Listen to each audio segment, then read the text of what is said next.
متابعينا الكرام، السلام عليكم ورحمة الله.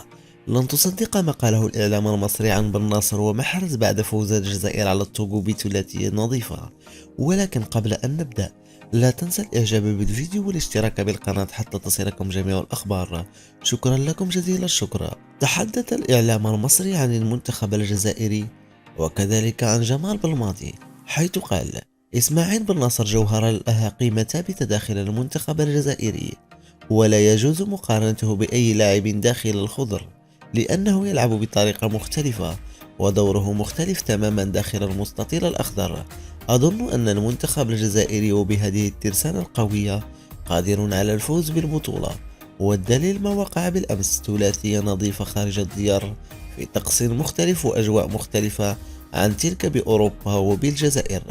أظن أن هناك عمل كبير يقوم به بالماضي داخل المنتخب وخارج عدسات الكاميرات.